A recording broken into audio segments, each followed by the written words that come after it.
Prières et marches silencieuses à Petit Palais en Gironde. Environ 350 personnes se sont retrouvées au centre du village viticole pour rendre hommage aux disparus de l'accident qui a fait au moins 43 morts vendredi à Puisseguin.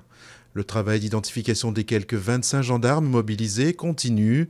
24 corps calcinés avaient été extraits des carcasses dimanche matin. 3 personnes, dont 2 mineurs, tuées dans une fusillade à Marseille la nuit dernière.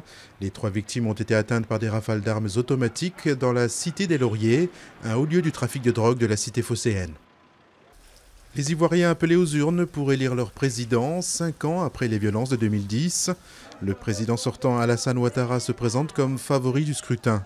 De l'autre côté de l'Atlantique, les Argentins sont eux aussi invités à voter pour le premier tour de la présidentielle. Le candidat de centre-gauche Daniel Scioli est le grand favori. Il devance de 10 points selon les sondages son concurrent le plus dangereux, le conservateur Mauricio Macri, maire de Buenos Aires depuis 2007. Accord entre Israël et la Jordanie sur de nouvelles mesures régissant l'esplanade des mosquées à Jérusalem. Parmi ces dernières figure la surveillance vidéo 24 heures sur 24 de tous les secteurs de l'esplanade.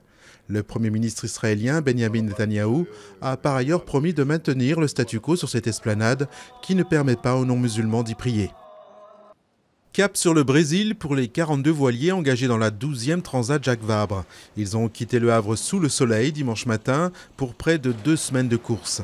La Manche passée, la flotte va devoir affronter des conditions météo plus périlleuses au large de la Pointe Bretonne.